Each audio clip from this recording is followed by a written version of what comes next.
Good day! Ako nga pala si Arturo Adorna, Ideology ng MMM Global Community. So, 4 types of employees: business, self-employed, and investment. So, employee, wake up early, work pressure, deadline, office politics, more work, more pay, no work, no pay. Disadvantage: downsizing, retrenchment, retirement, health problems, less time with family, compensation, overhead, customer satisfaction, working capital needs, no time with the family. So, income versus expenses. Income, less income, more expenses. 90% of Filipino either have no big savings or in debt. Income, mas malaki yung expenses. 10% only enjoying life with less worries. 80% of OFWs goes back to poverty after few years living in Philippines from abroad. Where do you think you belong? 90% of Filipino are not prepared to pay hospital bills when they get sick. If you get hospitalized, how will you handle it? Problem of the future.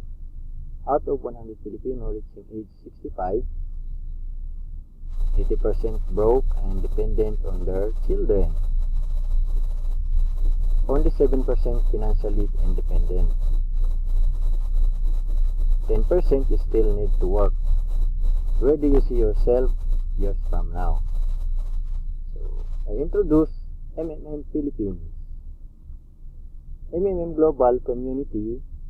MMM is a mutual aid fund. MMM is a social financial network. MMM is a community of people who want to be free. How does it work? People exchange their spare money to improve their well-being. Today, you help someone, tomorrow, someone else will help you. Direct money transfer among the participants. Everybody gains from this new trustful financial relationship. MMM advantages: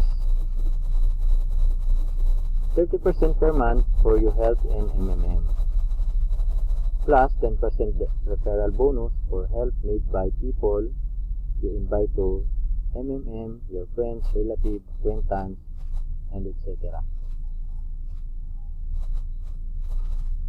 Registration bonus. After having registered and making the first donation, the participant receive a bonus in the amount of: sample, donate $50 to $499, your bonus is $20.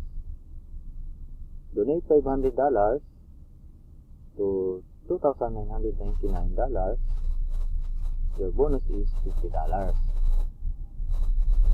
Donate more than $3,000, your bonus is $100. How is it possible? MMM uses the same concept like all banks, insurance company, pension funds, world currency like US dollar, euro, etc. People are paid from the money collected from other people. How is it possible? MMM is like a hedge drawer where the people put the money they currently don't use, which the earlier used to put in their bank accounts. Later on, you can take out from this drawer the amount you deposit plus 30% bonus for every month, which is compounded every month.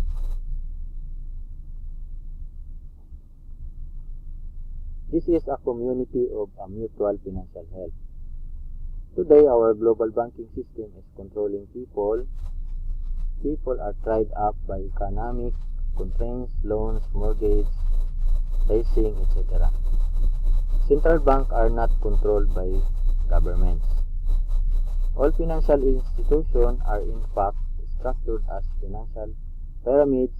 They pay people only from the money collected from other people.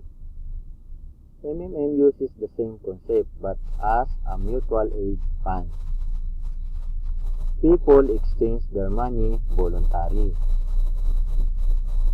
The history of the MMM system: Mr. Sergey Mabrodi, Russian billionaire and successful businessman, mathematician, who made the concept of MMM, where we help each other. So the company he founded was one of leading computer equipment distributors in Russia. MMM Global is a widespread Bitcoin PM, 138 million members in 107 countries. 4 years of activity and $14 billion assistance provided.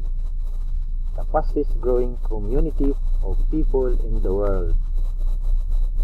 The goals of MMM Global: improve well-being of all the people in the world, spread the money among people so that they gain financial freedom, substitution of the modern banking system, creating a new fair financial relationship among people. MMM has no competition. MMM is a legal. People have right to exchange their money among themselves. They have already paid taxes to earn this money.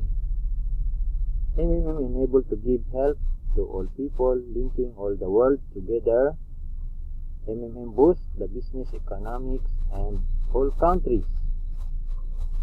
MMM unites people. MMM together we change the world. Thank you very much.